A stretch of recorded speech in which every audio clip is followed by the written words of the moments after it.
We've got another pretty big patch on our hands with 18 different champions being adjusted along with many item changes as well. So we'll be breaking all that down and providing you guys with a complete update on the solo queue tier list for every single role in patch 14.20. And are you sick of losing games from bad teammates? Well, at SkillCapped, we turn your frustrating losses into satisfying wins. Take our brand new Season 14 courses that teach you the secrets to winning as top laner, jungler, mid laner, AD carry, and support. Then pair that with our other new courses on how to counter OP top and mid laners, master your jungle clears, or check out our new Bronze to Diamond series. We even have new Season 14 courses on macro, wave control, trading, settings and hotkeys, CSing, vision, mechanics, low elo mistakes, and the list goes on. Then head over to our Smurf commentaries. Simply select the champion you want to master and get guides from challenger experts teaching how to play your champion in the exact rank you're stuck in. You're even guaranteed to have all your questions answered by that very same challenger expert. Our service really does work. That's why we offer a rank up guarantee. If you don't rank up while actively using SkillCapped, you get your money back, no questions asked. So what are you waiting for? Click the link in the description below right now to get the rank you've always dreamed of. Some of these item changes this patch are going to have pretty big meta shifting implications, as first up we have a massive buff to the collector. Cost of the item is dropping from 3,400 to 2,950. However, the AD is going down from 60 to 50. So gold efficiency wise, this is a buff, and the fact that you'll now have access to the full item so much earlier on in the game means that it's a huge win. Look for Samira, Caitlyn, Aphelios, Graves, and Neela to be liking this buff the most for 14.20. We could even see someone like Jhin go back to prioritizing the collector as well. The one other ADC item getting buffed is Yuntal Wild Arrows, with its cost going down from 3,200 to 2,950. To compensate though, AD is dropping from 65 to 60 and passive bleed damage is down from 70 to 60. Aphelios was really the only champion in the game experimenting with Yuntal in 14.19, so the item will be more interesting on him as a rush for this patch. With the collector buffed so heavily though, and it being the other item that players like to rush on Aphelios, we feel like the collector is just going to hold higher priority. Who knows, maybe we see a core that consists of both items, which would be pretty interesting, as combined, your two items would be 700 gold less expensive. The one ADC item that's getting nerfed for 14.20 is Static Shiv, as it will be losing 5% attack speed. Zeri, Kai'Sa, and Jhin were the three ADCs prioritizing Shiv the most in 14.19, so they'll be most negatively impacted by this nerf, but even then, we don't see it being that big of a deal. Someone like Zeri though, who's been near the bottom of the tier list, is going to be even worse for 14.20, as it's not just the Shiv nerfs that's going to hurt her priority, as the buffs to the collector are going to boost up champs that have been around her power level while she just gets weaker. Mages in both mid lane and bot lane have been quite powerful after the 14.19 item changes, so Riot's looking to nerf them for this patch by targeting Ludens and Storm Surge. Ludens will be losing damage on its passive, as the max single target damage is dropping from 210 down to 150, while the AP ratio is down from 14 to 10%. A vast majority of mages have been prioritizing Ludens over Blackfire as of recent, so it will be interesting to see if Blackfire priority rises back up now. Champs that like to run the item combo of Ludens and Storm Surge will be hurting the most for this patch, as the Storm Surge passive will be losing damage as well. AP on the item is going down from 95 to 90, while passive damage is taking a hit going from 150 to 125, and AP ratio is down from 15 to 10%. So you're losing a good amount of upfront burst for next patch, and we'll be seeing Syndra, LeBlanc, and Vex lose the most amount of power for 14.20, as a lot of their power in meta has been due to being able to abuse this Ludens with Storm Surge combo. Liandry's junglers are getting tapped down a bit for this patch, with the monster DPS on Faded Ashes going down from 25 to 20. Liandry's itself is getting nerfed on junglers as well, with its monster DPS cap dropping from 50 to 40. There's just one tank item being adjusted, as Thornmail will be losing power. This is actually kind of interesting because Thornmail has already been losing priority on many champs in 14.19, so with it nerfed here in 14.20, it will bring rise to more previously niche tank options like Unending Despair. The armor on Thornmail is being lowered from 80 to 75. The Thorn's passive bonus armor scaling is taking a hit, being lowered from 15 to 10%. However, the base damage on Thorns is going up from 15 to 20. Definitely a big hit to Rammus here, as losing even more bonus armor scaling on Thorns does hurt him more than most champs. Instead of Thornmail just being that cookie cutter pickup on a lot of tanks, it will now be interesting to see if players begin to prioritize stuff like Unending Despair, as that item in general has been quite underrated as of late. Even at Worlds, we're seeing someone like Bwipo pull out the Unending Despair rush on his Scion, so don't sleep on the item moving forward. There are two runes being adjusted for 14.20, and first up we have Grasp of the Undying. Grasp will be getting slightly weaker on non-tanks as its base heal is being removed, while its max health scaling on the heal is going up. Max health per stack is being lowered as well, from 7 to 5 for melee and from 4 to 3 for ranged. We've seen champs like Smolder and Senna pick up Grasp in recent patches, so it's likely that those two drop the rune moving forward. Melee champs that have been liking Grasp probably don't drop it due to these nerfs, but for certain champs who do have alternative options like Jax and Fiora, it may not be as optimal to just autopilot run Grasp in every single matchup. In lanes where you won't be able to trade autos a ton in lane because you're in a ranged matchup, then opting for Conqueror or Lethal Tempo in place of Grasp definitely becomes even more ideal. Lethal Tempo actually did have just a slightly lower win rate than Grasp on Jax in 14.19, so it will be interesting to see if it now overtakes it in win rate for this patch. And then Nimbus Cloak is the second rune being adjusted, as it will be gaining more movement speed, going from 12 scaling to 35% to 14 scaling to 40%. A few champs who run Nimbus Cloak the most who will benefit from this change include Hecarim, Vlad, Rumble, Singed, Ivern, Galio, Garen, Riven, and Nunu. So with all the item and rune changes covered, let's jump over to the top lane and take a look at all the direct champion changes. Pantheon is going to be buffed with his W max health damage being increased from 5 scaling to 7% to 6 scaling to 8%. Pantheon has been a pretty average top lane champ as of late, but this does give him more guaranteed damage, so buff should land somewhat significant and will be giving him a nudge up from B into A tier. Riven is going to be receiving a buff to her Q with the base damage going up by a ton. However, you do have to pay close attention to this one because the scaling on Q is being changed from a total AD ratio to a bonus AD ratio. Bonus AD ratio only takes into account the AD that you get from items and runes, so it's not as powerful as a total AD ratio, which not only factors in your AD from items and runes, but your champion's base stats as well. Overall, buff should put Riven back in a good spot for 14.20, and we're going to have her placed in the A tier. Tryndamere got hurt quite hard by the 14.19 item changes, so Riot is boosting up some of his base stats. Attack speed ratio is going up from 0.67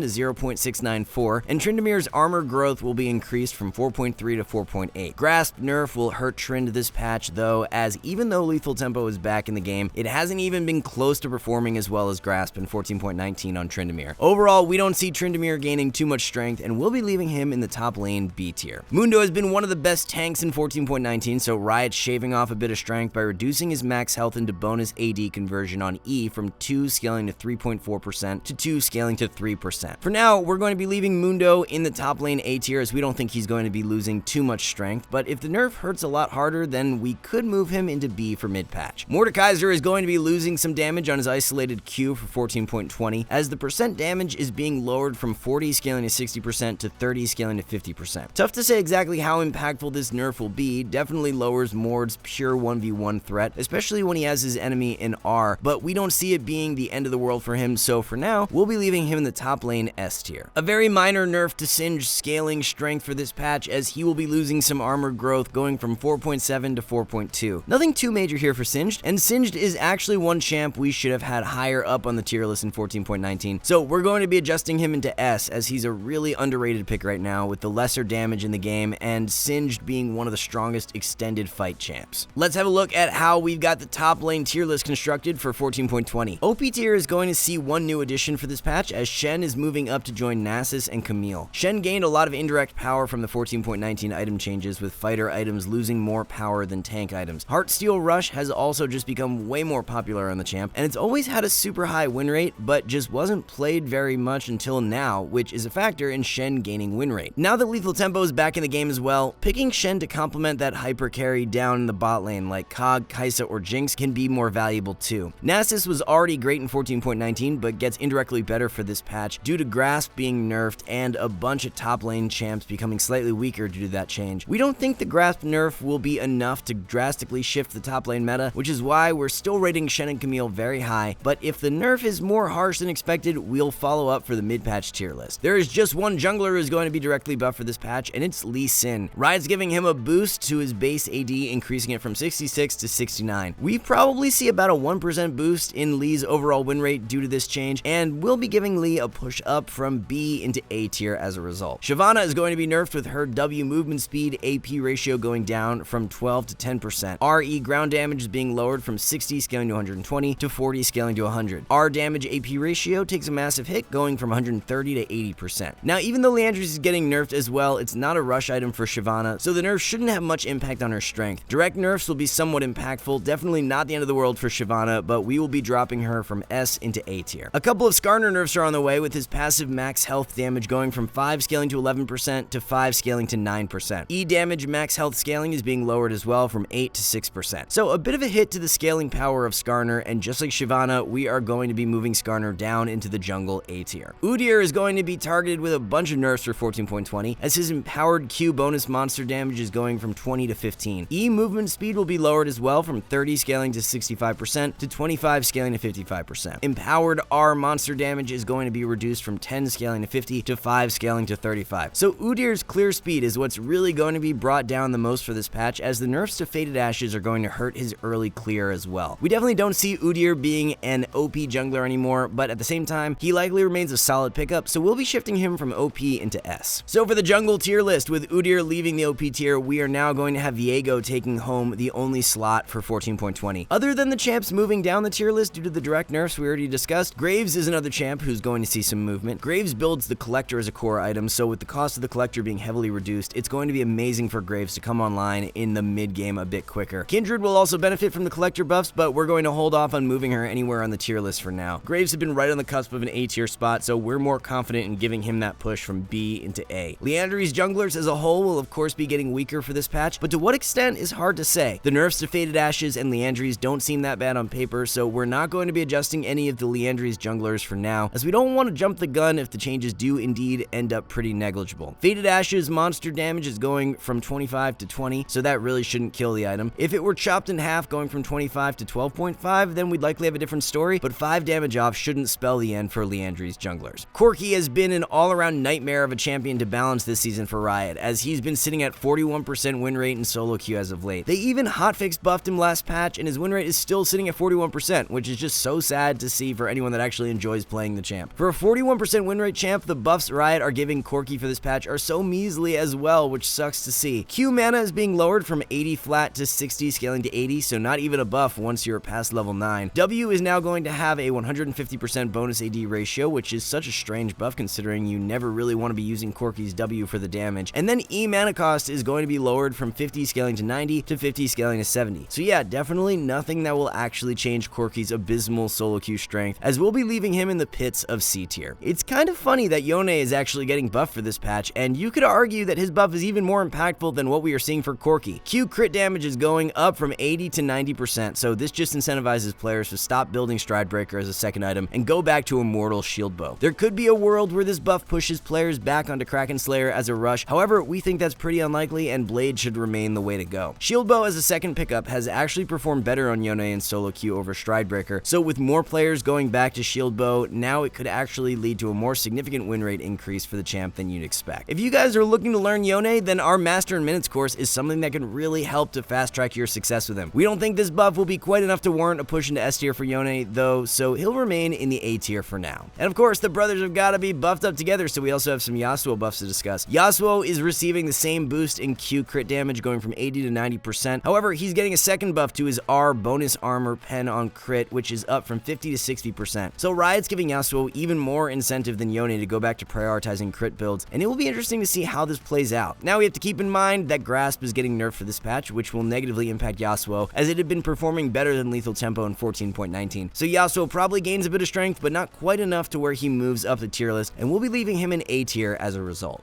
So it turns out that Veigar is the only mid who will be nerfed for this patch, as his WAP ratio is what's being targeted, dropping from 70 scaling to 110% to 60 scaling to 100%. Really shouldn't alter Veigar's solo queue strength too much, so we're going to be leaving him in the A tier. Looking at the mid lane tier list now, we have a couple of adjustments to discuss, and first up is Syndra moving out of OP tier. Syndra is getting hit pretty hard for 14.20 with nerfs to both Ludens and Storm Surge, so we're dropping her down into the mid lane A tier. We dropped Sylas down out of the OP tier last patch, so with Syndra getting bumped down, Sylas moves back up to take her spot. Hui is now going to be the best solo queue mage by a long shot this patch, because with so many mages being hurt due to the Ludens nerfs, Hui prioritizes Blackfire Torch most of the time, so he should be very well off. Another mid laner we're pushing down the tier list is LeBlanc, as very much like Syndra, a lot of LeBlanc's strength has been tied to her ability to run the Ludens with Storm Surge combo, and since both items are nerfed in 14.20, it's going to put a damper in LeBlanc's power. There are a lot of other champs who will become a bit weaker due to Ludens and Storm Surge nerfs, but other than LeBlanc and Syndra, there aren't very many others who have been running both items, so we don't think the single item nerf will be enough to propel any champ further down the tier list. Aphelios is going to see a solid boost in power for this patch, as he's going to benefit from the collector buffs. However, he's receiving a few direct buffs too. Base health is going up from 580 to 600. Passive bonus AD is up as well from 4.5 scaling to 27 to 5 scaling to 30. We do have to take into account that Aphelios has been the lowest win rate ADC in 14.19 though, so how much relative power he actually gains for this patch shouldn't actually actually be that much. There is a chance that buffs are enough to squeak him into a B tier spot, but that's really as high as we see him going. We're going to be optimistic here and give Aphelios that push into B. However, we'll circle back for mid-patch if the changes are more underwhelming than expected. Caitlyn is going to be on the rise for 14.20, as very much like Aphelios, she's going to benefit from the collector buffs while also getting directly buffed. Attack speed ratio is going up from 0.61 to 0.625, while Q secondary damage is being increased from 50 to 60%. Nothing out of this world here, as it's definitely the indirect buffs to the collector that are going to give Kate the biggest boost. If it were just the direct buffs, then we definitely not be moving Kate up the tier list, but due to the item buff, we will be pushing Caitlyn into the A tier. Jhin has been a top priority ADC for a long time now, so he's finally getting some direct nerfs. AD growth will be lowered from 4.7 to 4.4. Our base damage is going down from 154 to 128 at rank 2, from 244 to 192 at rank 3. Damage will be the same though at 64 with the first rank in the spell. Honestly, not all that bad for Jhin. He will be negatively impacted by the Shiv nerf though, so that's something to consider as well. Jhin should remain a pretty solid solo queue pick for this patch, but we are going to be moving him from S into A tier. So for the ADC tier list, we have a bunch of champs moving up for this patch due to the item buffs. Samira, Kate, Neela, and Aphelios are the 4 ADCs who should be impacted the most by the collector buffs, so they are all getting bumped up 1 tier. Nothing is going to change in the OP tier front though, as Kog'Maw will continue to reign supreme, as he's been loving the re-addition of lethal tempo, combined with less damage in the game to where he's not getting blown up as quick in a team fight. The nerfs to static Shiv alone are likely not enough to warrant a push down the tier list for Kai'Sa. We could be wrong, but losing 5% attack speed doesn't seem like it's enough on paper to shed Kai'Sa of her S tier status. Sucks for Zeri though, because she has already been one of the weakest ADCs in recent patches and just falls further into that C tier pit for 14.20. Mages bot lane, especially in high elo, have been seeing more play as of late, with Hui being one pick in specific who's seen a spike in popularity. It's really just insane the win rates on some of these mages when played bot, as Hui, Seraphine, Karthus, Brand, and Lux are all winning over 53% of the time. Our challenger expert Hector is even a huge advocate to the new Lux bot lane pick, so if you want to try something new, there are so many really strong mage options right now. It's a very light patch for the support role, as the item changes won't really affect them, and it's just Poppy who's been directly nerfed. The nerfs consist of Poppy's passive cooldown being increased by 3 seconds early on. E base damage is going down by 10 at all ranks. There is one buff being thrown in to help out Poppy jungle though, as her Q monster cap is up from 30 scaling to 150 to 50 scaling to 170. So definitely a pretty good chunk of power taken away from Poppy support here. A lower passive cooldown just means less poke when up against melee supports early on. E damage is also guaranteed, so losing 10 damage off of every single all-in play is going to hurt as well. We definitely think that these nerfs strip Poppy of her OP tier standing, so she's going to be moved down the tier list, but we can't see them killing her, so we'll only be pushing Poppy into S. So here's what we've got for the support tier list for this patch, as the OP tier is going to be locked down by Senna and Lulu. Enchanters in general have just been on the rise in priority for quite some time now due to the many indirect changes over the past few patches. Melee supports have been constantly tapped down by item nerfs, while someone like Lulu was actually directly buffed, so she's separated from the pack. Poppy should still be a good melee support pickup for 14.20 despite her nerf, and then we've also got Rel, Thresh, and Braum in the S tier, as a few other strong melee supports that you can play right now. We'll have to see how the Luden's nerfs affect Xerath and Vel'Koz, because both champs have been quite good as of late, but nerfs could lead to us having to drop them into A tier. For now, we're going to be leaving them in S though, as it's hard to tell exactly how impactful that Luden's nerf will be. We've mentioned this a few times in previous videos, but we just want to reiterate again for those who may have missed it, as you don't want to be sleeping on Trailblazer as a rush for your melee supports. Locket and Zeke's got nerfed in 14.19, but Trailblazer was buffed, so the relative strength of Trailblazer has gone up a significant amount. Item in general is just really underrated for solo queue, because the movement speed that it does provide is great for support to help you roam faster and just be quicker on rotations. Maokai, Blitz, Rel, Thresh, Rakan, and Alistar are all melee supports who perform very well with Trailblazer, but players have just not picked up on the item's strength yet, as its play rate remains quite low. Alright guys, one last thing, our rank up guarantee is insane. It's like signing up for the gym and getting a refund if you don't get ripped. That's how confident we are in SkillCapped. We obsess over making the best guides with top players, rigorous testing, and top tier video editing to make your climb easy. If you're ready to level up, visit SkillCapped.com and see the difference. Alright everyone, that's gonna wrap it all up for our 14.20 tier list update. Thank you all so much for watching. We'll see you in the next one.